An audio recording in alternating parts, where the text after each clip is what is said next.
Good evening, everybody. This speech is a perfect example of what I want and what I expect to gain from this class. Right off the bat, it takes me out of my comfort zone by not allowing me to introduce myself by my name in the opening lines.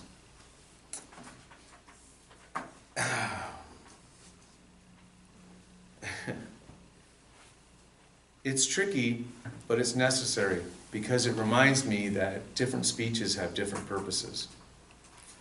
Add to that aspect the time constraint component, and it reminds me, or it makes me realize that public speaking is a skill, and that skill can be studied, learned, and practiced to the point where I feel confident that I'm not standing up here trying to sell you a car that you don't want to buy.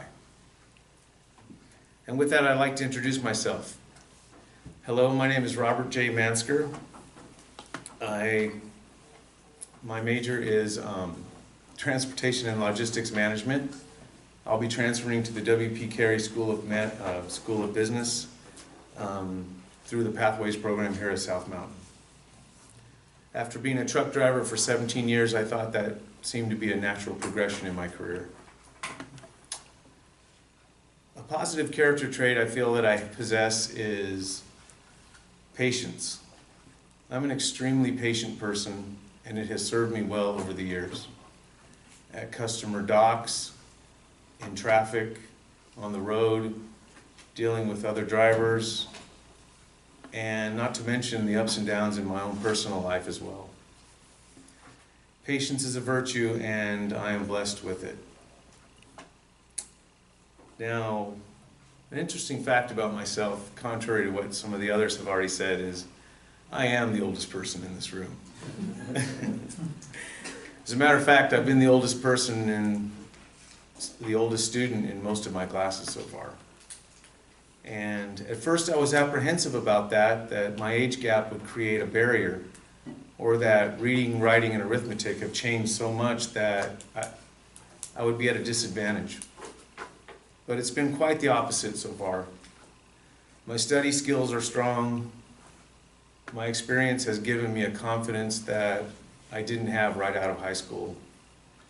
And come to find out that learning math and English haven't changed that much in the last few decades.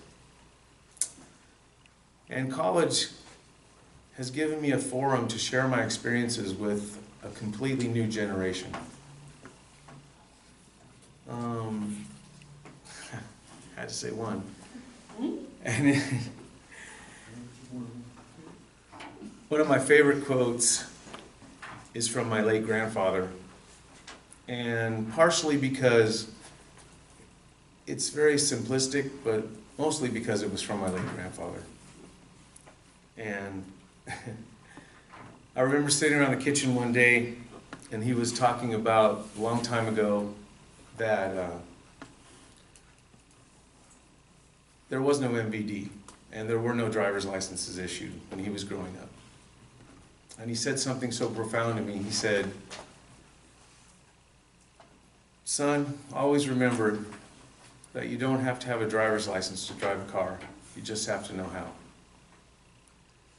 And thank you, everybody. Thank you all for listening, and good luck with your speeches.